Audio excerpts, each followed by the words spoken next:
నమస్తే, welcome to Shri awareness. ముందుగా headlines. East Coast maritime logistics summit లో పాల్గొన్న సీఎం చంద్రబాబు నాయుడు.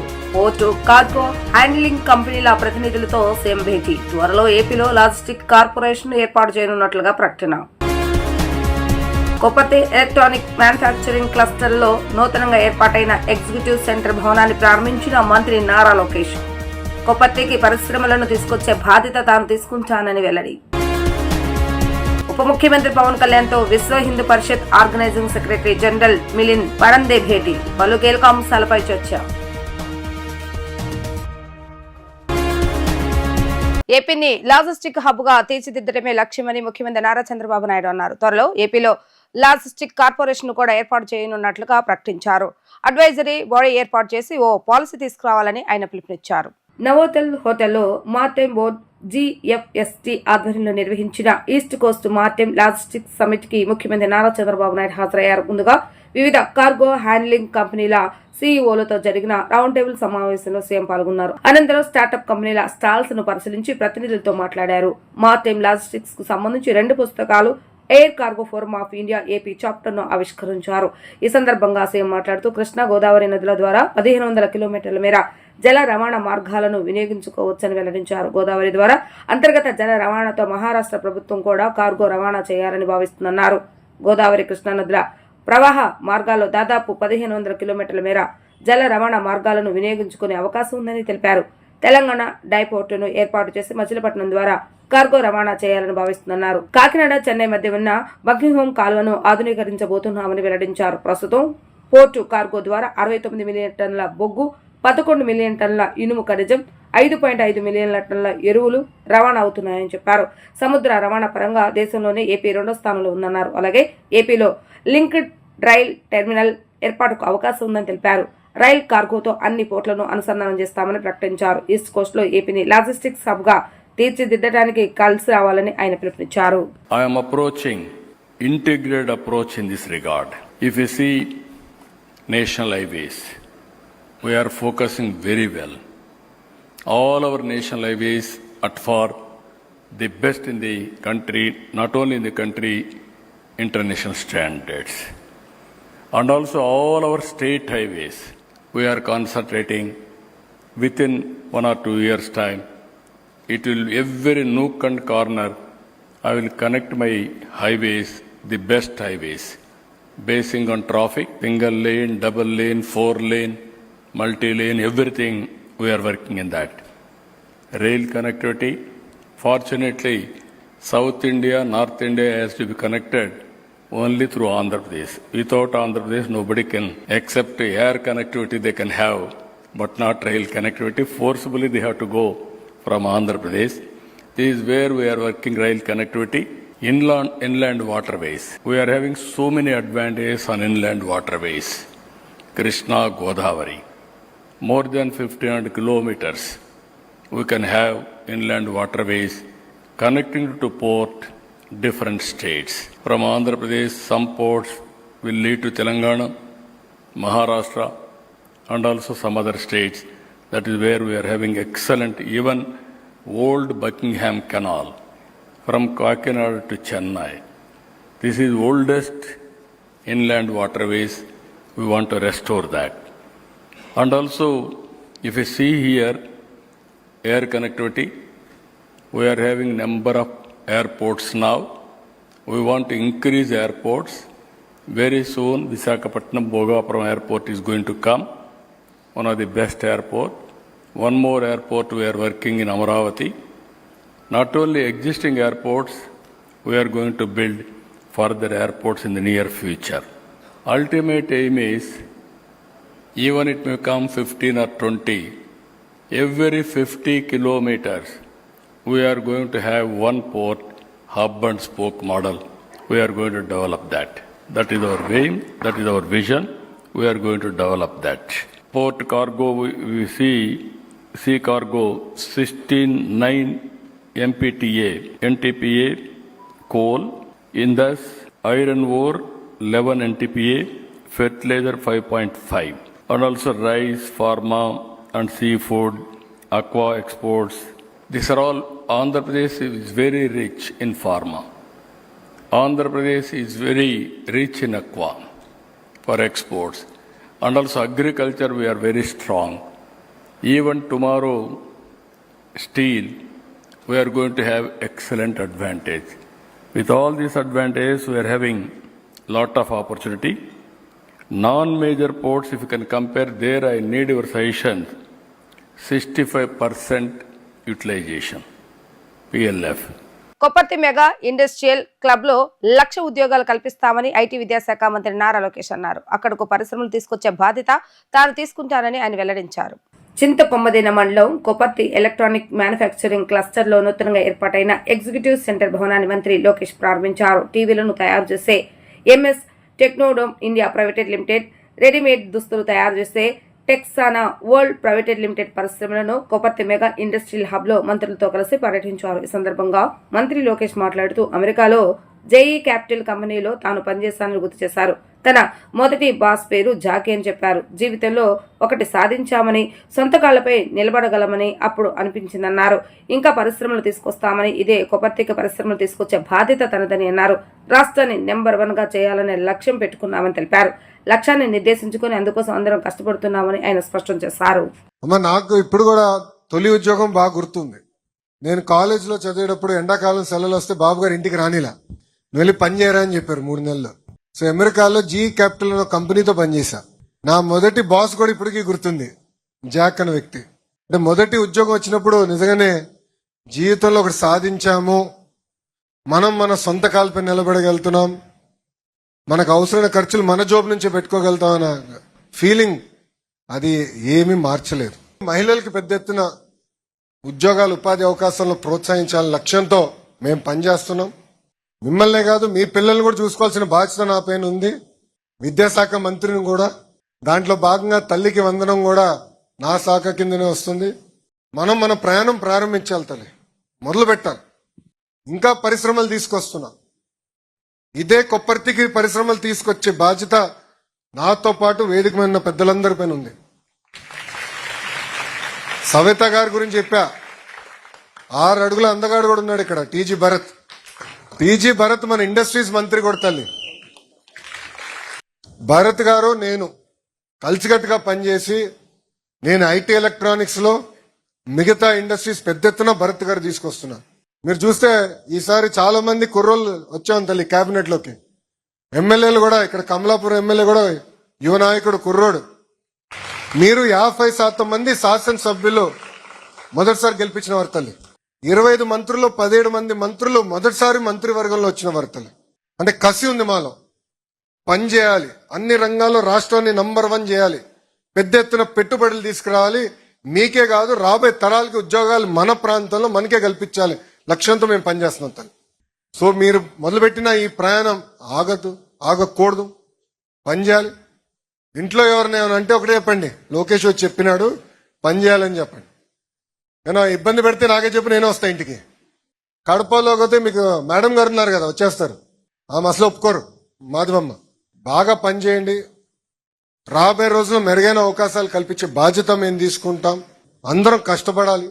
రాష్ట్ర ఉప ముఖ్యమంత్రి పవన్ కళ్యాణ్ తో విశ్వ హిందూ పరిషత్ అఖిల భారత ఆర్గనైజింగ్ సెక్రటరీ జనరల్ మిలింద్ పరాందే మంగళగిరిలో మర్యాదపూర్వకంగా భేటీ అయ్యారు. రాష్ట్రంలో దేవాలయాల నిర్వహణ, అభివృద్ధి, ధార్మిక ప్రచారం, సేవా కార్యక్రమాలపై చర్చించారు. ఈ ఏడాది జనవరిలో విజయవాడ వేదికగా నిర్వహించిన హైందవ శంఖారావం డిక్లరేషన్ గురించి విహెచ్పి నేతలు వివరించారు. ఈ సమావేశంలో విహెచ్పి అఖిల భారత ఉపాధ్యక్షులు గోకరాజు గంగరాజు, ఏపీ తెలంగాణ క్షేత్ర కార్యదర్శి సత్య రవికుమార్, రాష్ట్ర అధ్యక్షులు ఓబిలిశెట్టి వెంకటేశ్వర్లు, రాష్ట్ర కోశాధికారి వి దుర్గా ప్రసాద్ రాజు పాల్గొన్నారు. రాజధాని పరిధిలో కన్వెన్షన్ సెంటర్ నిర్మాణం కోసం కొన్ని ప్రముఖ హోటళ్లు ముందుకు వచ్చాయని అధికారులు సీఎం చంద్రబాబు నాయుడుకి వివరించారు. నిర్మాణాలు ప్రపంచ ప్రమాణాలకు దీటుగా ఉండాలని సూచిస్తూ ముందుకొచ్చిన సంస్థలకు కన్వెన్షన్ సెంటర్ల నిమిత్తం భూములు ఇచ్చేందుకు అంగీకరించారు. అలానే అధికారులు ఐకానిక్ బ్రిడ్జ్ నిర్మాణానికి సంబంధించిన పవర్ పాయింట్ ప్రజెంటేషన్ ఇచ్చారు. సేమ్ క్యాంప్ కార్యాలయంలో ముఖ్యమంత్రి నారా చంద్రబాబు నాయుడు అధ్యక్షతన సిఆర్డీ 52వ సమావేశం నిర్వహించారు. ఈ సమావేశంలో 7 కీలక అంశాలకు ఆమోదం తెలిపారు. ఈ సందర్భంగా ఆయన మాట్లాడుతూ రాజధాని ప్రాంతంలో చేపట్టే ప్రతి నిర్మాణం ప్రజలను ఆకట్టుకునేలా ఒక అద్భుతంలాగా ఉండాలని ఆకాంక్షించారు.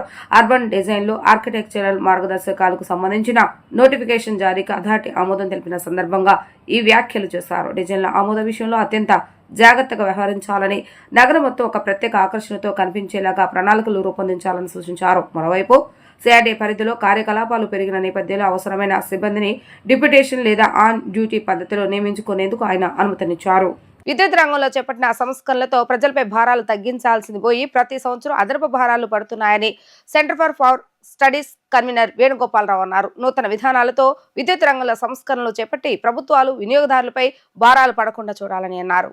బాలోత్సవ్ భవన్ లో థింక్ ఫర్ ఏపీ ఆధ్వర్యంలో విద్యుత్ రంగ ప్రభావాలు సమాలోచనల అంశంపైన సదస్సును నిర్వహించారు. ముఖ్య అతిథిగా విచ్చేసిన centre for power studies convener Venugopala Rao మాట్లాడుతూ విద్యుత్ రంగంలో చేపట్టిన సంస్కరణలు ప్రజలకు ఏమాత్రం ఉపయోగకరంగా ఉండటం లేదన్నారు. విద్యుత్ వినియోగాన్ని పరిగణలోకి తీసుకుని అందుకు తగిన రీతిలో విద్యుత్ ఉత్పత్తి చేసే కొత్త విధానాలకు శ్రీకారం చుట్టాలన్నారు.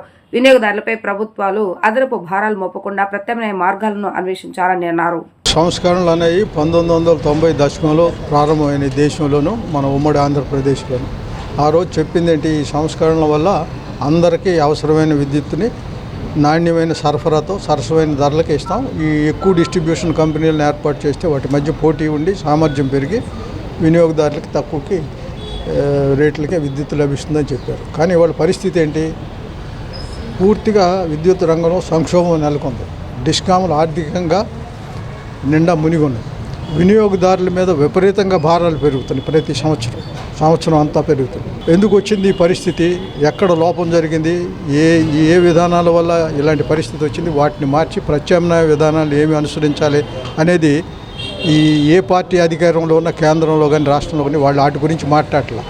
ఇంకా ఈ సంక్షోభాన్ని ఇంకా తీవ్రతరం చేసి ప్రైవేట్ కార్పొరేట్ సంస్థలకి విద్యుత్ రంగంలో ఉన్న వాళ్ళకి అనుచిత లబ్ధి చేకూర్చడానికి అనువైన విధానాలను అనుసరిస్తున్నాయి తప్ప దేశ ప్రయోజనాలు, రాష్ట్ర ప్రయోజనాలు, వినియోగదారులు, ప్రజా ప్రయోజనాలు పట్టించుకునే పరిస్థితిలో ఆ పద్ధతిలో ఇవి జరగటం లేదు.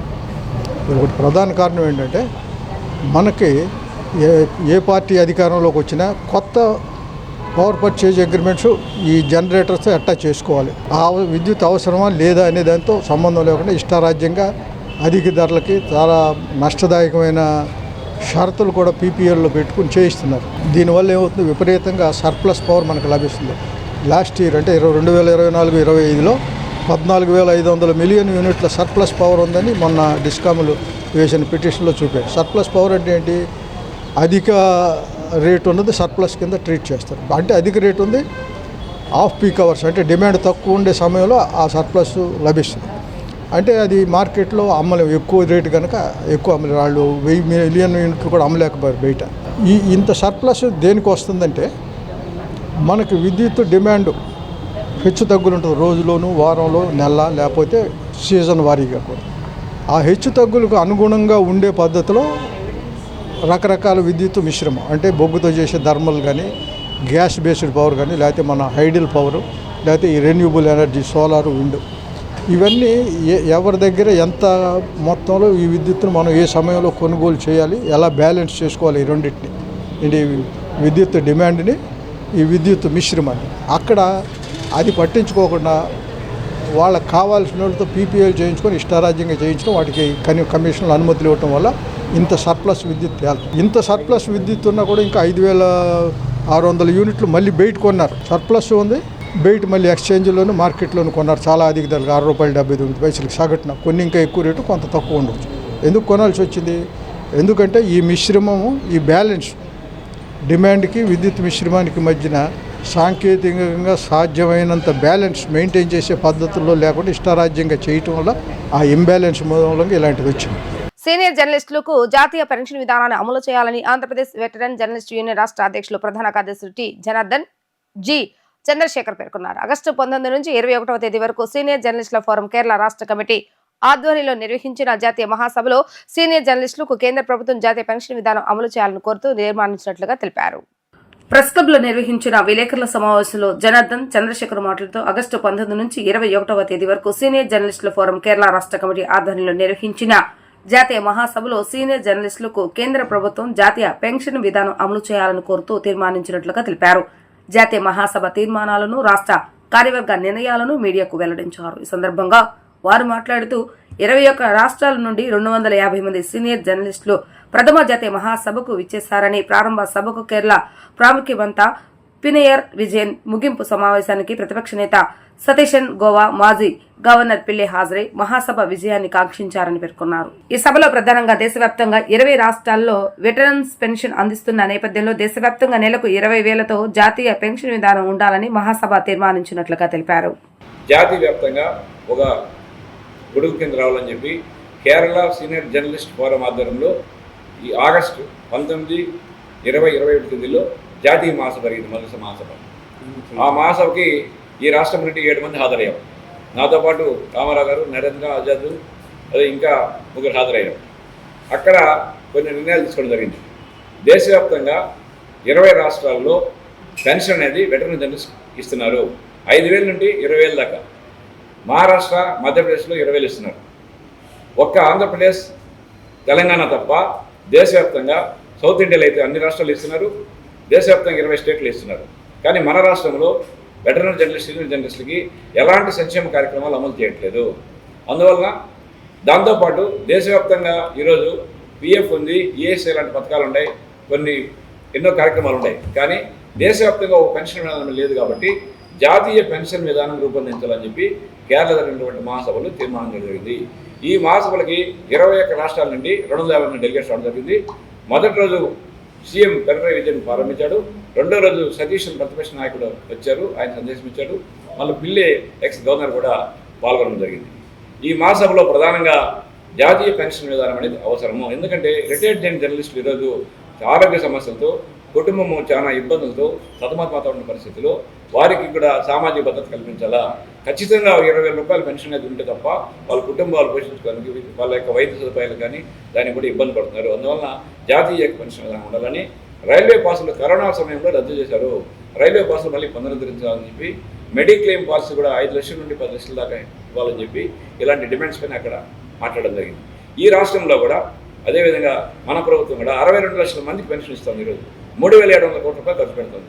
మన జర్నలిస్టులు మొత్తం వెటరన్ జర్నలిస్ట్ అంతా 300 మంది లోపే ఉన్నారు. ఈరోజు రాష్ట్ర ప్రభుత్వానికి నెలకి 30 లక్షల కన్నా ఎక్కువ ఖర్చు కాదు.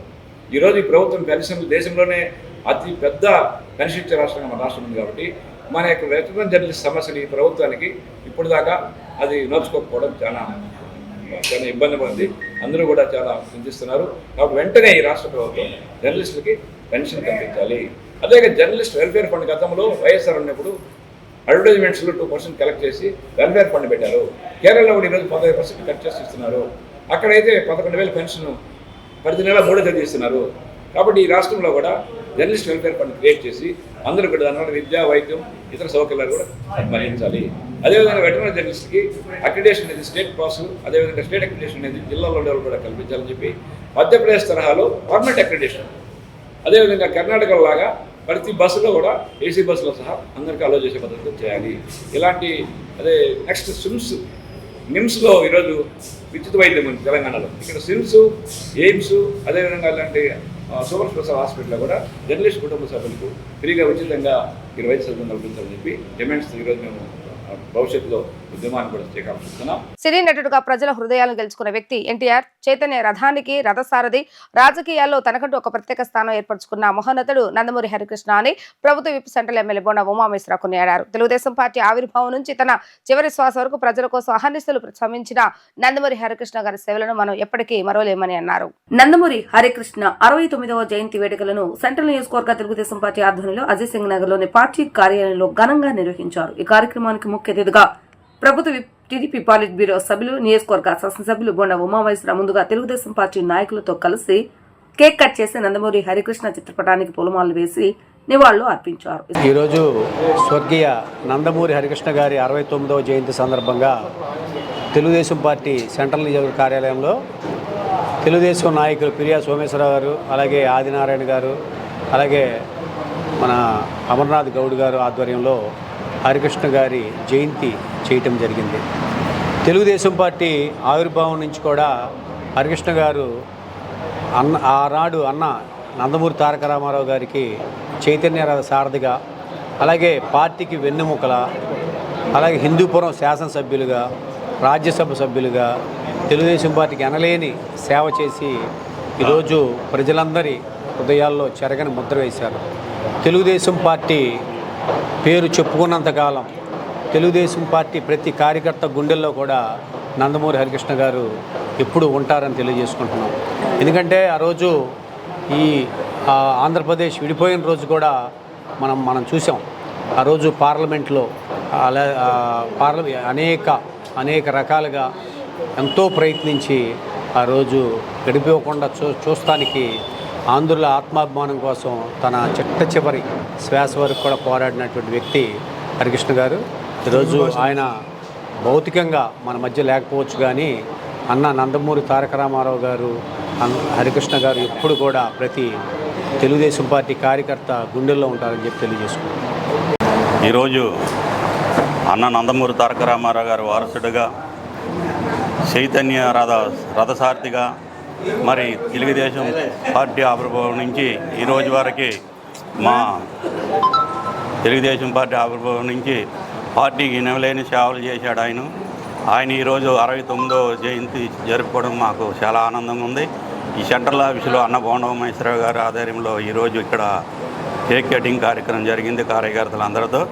ఆయన బాలనటుడే కాకుండా సినిమా రంగంలో అనేక సినిమాలు తీసి ఎంతో ఆయన అవార్డులు పొందిన వ్యక్తి.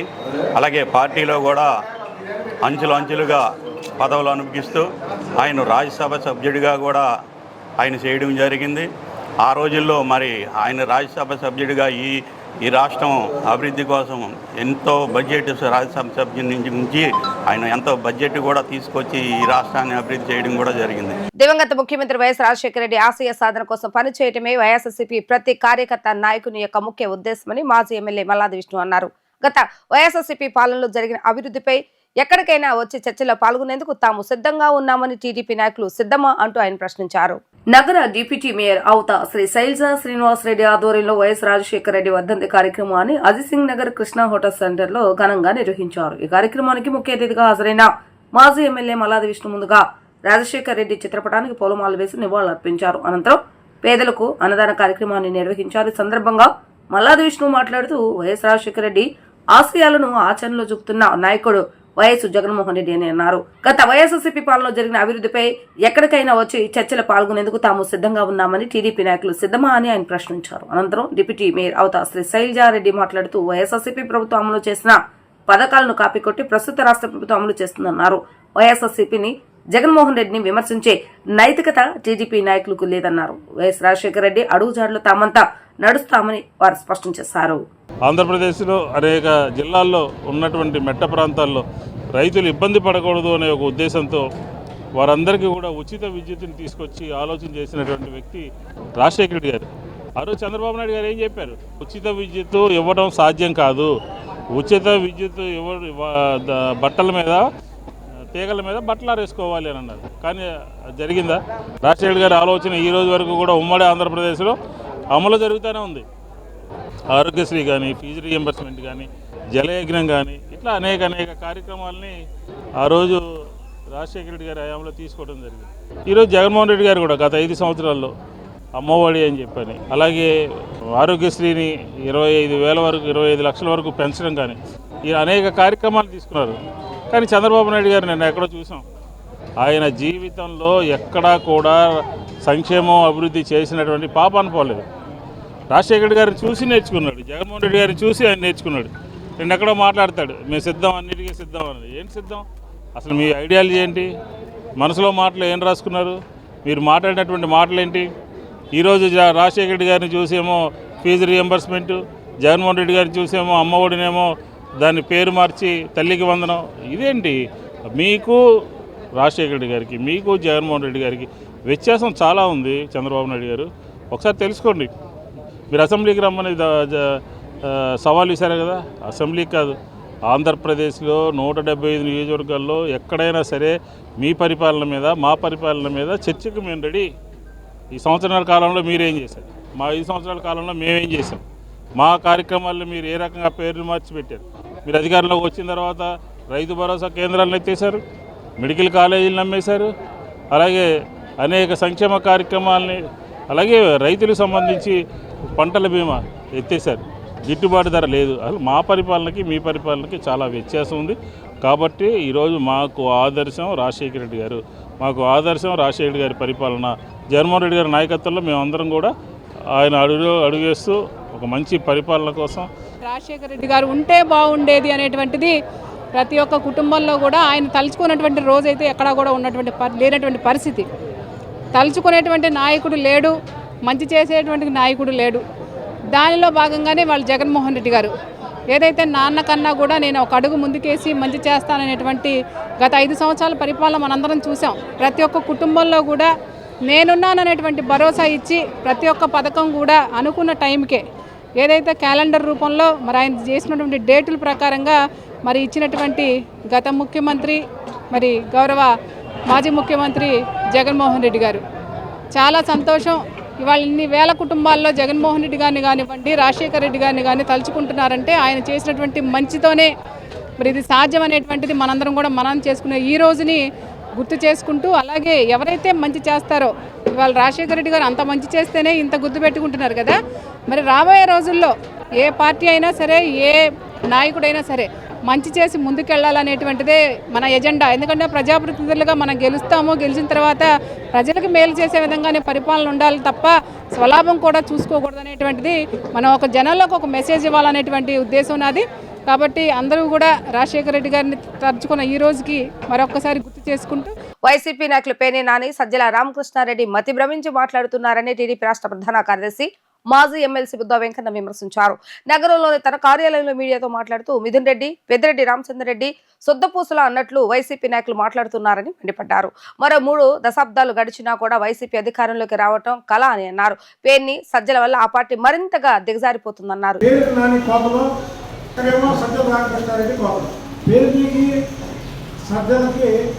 వాళ్ళు మాట్లాడినటువంటి మాటలు మధ్య భరించి మాట్లాడుతుంటుంది. ఏంటంటే నితిన్ రెడ్డి త్వరలో బయటకు వస్తాడు, చంద్రబాబు నాయుడు గారికి చుక్కలు చూపిస్తాడని పేరు నాని అంటాడు. ఏమైనా నాని పెద్దిరెడ్డి రామచంద్రారెడ్డి, పెద్దిరెడ్డి మిథున్ రెడ్డి 2024కి ముందు ఎన్నికలు 2 సంవత్సరాలు ఉన్నాయనగా కుప్పంలో వాళ్ళు వేసినటువంటి వెకిలి వేషాలు ఇన్ని కావు. ఏదైతే అవినీతి సొమ్ముందో, ఏదైతే లెక్కర్లో అన్యాయంగా సంపాదించినటువంటి సొమ్ముందో ఆ డబ్బుని కుప్పంలో ఖర్చు పెట్టి చంద్రబాబు గారిని ఓడిస్తామని తండ్రి కొడుకులు ఉత్తర కుమారులాగా ప్రకల్పాలు కొడుకుని ప్రజల జ్ఞాపకం ఉంది. చంద్రబాబు నాయుడు గారిని కుప్పంలో ఓడిస్తామన్నటువంటి ఈ తండ్రి కొడుకులు నిక్కుతూ నీలుగుతూ ఒకప్పుడు ఎంత మెజార్టీ ఉందో తెలిసేవాళ్ళు, మొన్న ఎంత మెజార్టీగా తెలిసారో ప్రజలు గమనించారు. ఇంత చుక్కలు చూపించడం ఏంటి? ఏదో మిథున్ రెడ్డి, పెద్దిరెడ్డి ఇద్దరు శుద్ధపూసలు అని ఈ శుద్ధపూస బియ్యం బొక్కేసినటువంటి ఈ శుద్ధపూస వాళ్ళ సర్టిఫికేట్ ఇచ్చారు. రాజమండ్రి సెంట్రల్ జైలు సాక్షిగా, రాజమండ్రి సెంట్రల్ జైలులో బయట వాళ్ళిద్దరూ శుద్ధపూసలు అని బియ్యం కేసులో బియ్యాన్ని బొక్కేసినాయి. 3 కోట్ల రూపాయల డబ్బులు కట్టినటువంటి ఈ పేరు నాది చెప్పడం ఎంతకన్నా దుర్మార్గం ఎక్కడైనా ఉందండి? 3 సంవత్సరాల్లో మళ్ళీ వైసీపీ అధికారం వస్తుంది, మేము మీ అంత చూస్తూ ఉంటాడు. 3 సంవత్సరాలు కాదు కదా, 3 దశాబ్దాలు అయినా సరే వైసీపీకి అధికారంలోకి రావడం కళ. వైసీపీ నాయకులు అందుకే ఇతర పార్టీల వైపు చూస్తున్నారు. ఇవాళ చంద్రబాబు గారు కానీ పార్టీలో చేర్చుకుంటానంటే మీ పార్టీలో చెప్పబడే హేమీ అందరూ కూడా తెలుగుదేశం పార్టీలో చేరడానికి రెడీగా ఉన్నారు. ప్రతిపక్ష హోదా రాదు. ప్రతిపక్ష హోదా వస్తే మావాడు కొల్ల కొడతాడు, ప్రతిపక్ష హోదా వేస్తే మావాడు మేసం తింటాడు, ప్రతిపక్ష హోదా వేస్తే బెంచీలు ఎరగొడతాడు అంటే ఎలాగా? ఎందుకు చెప్తారు? పెద్ద పెద్ద భగవాన్ చేసి మీరు మధ్య భ్రమించి మాట్లాడుతున్నారని ప్రజలు అనుకుంటున్నారు. ఈసారి మాట్లాడేటప్పుడు మీరు ఆచి తూచి ప్రజలు మనం మాట్లాడేదాన్ని స్వీకరిస్తారా లేదా అని ఒకసారి ఆలోచించి మాట్లాడండి. ఇదివరకు అధికారం ఉన్నప్పుడు మాట్లాడేవాళ్ళు కొడాలి నాని, వల్లభనేని వంశీ, జోగి రమేష్, పేరు నాని వీళ్ళందరికీ చివరికేతం పాడారు ప్రజలు. పాడమే కాకుండా బయట కొంతమంది మామూలు కూడా ఇంటికి వెళ్ళి జగన్మోహన్ రెడ్డి చేసిన తప్పులతో పాటు ఈ మాటల వల్ల కూడా ఓడిపోయామని వైసీపీ వాళ్ళు అన్నారు. మళ్ళీ చివరికి మీరు ఆ దృష్టికి తీసుకొస్తున్నారు. ఈ పేరు నేను విజయసాయి సజ్జల రామకృష్ణారెడ్డి. అసలు మీ పార్టీలో మీరు ఏటు జగన్మోహన్ రెడ్డి తర్వాత నెంబర్ 2 ఉన్నటువంటి విజయసాయి రెడ్డి లెక్కర్ స్కామ్ జరిగిందని చెప్పారు కదా. అసలు విజయసాయి రెడ్డి వైఎస్ జగన్మోహన్ రెడ్డి పార్టీలో ఉన్నప్పుడు ఈ పేరు నా పార్టీలో కూడా లేడు. వార్తలు ముగించే ముందు హెడ్లైన్స్ మరొకసారి. East Coast maritime logistics summit లో పాల్గొన్న CM Chandrababu Naidu. Port, cargo, handling కంపెనీల ప్రతినిధులతో సీఎం భేటీ. త్వరలో ఏపీలో లాజిస్టిక్ కార్పొరేషన్ ఏర్పాటు చేయనున్నట్లుగా ప్రకటన. కొప్పర్తి ఎలక్ట్రానిక్ మ్యానుఫ్యాక్చరింగ్ క్లస్టర్ లో నూతనంగా ఏర్పాటైన ఎగ్జిక్యూటివ్ సెంటర్ భవనాన్ని ప్రారంభించిన మంత్రి నారా లోకేష్. కొప్పర్తికి పరిశ్రమలను తీసుకొచ్చే బాధ్యత తాను తీసుకుంటానని వెల్లడి. ఉప ముఖ్యమంత్రి పవన్ కళ్యాణ్ తో Vishwa Hindu Parishad organizing secretary general Milind Parande భేటీ. పలు కీలక అంశాలపై చర్చ. ఇవి ఈ రోజు వార్తా విశేషాలు. మరలా తిరిగి ప్రసారమైన వార్తలు మళ్ళీ కలుద్దాం. అంతవరకు సెలవు. నమస్కారం.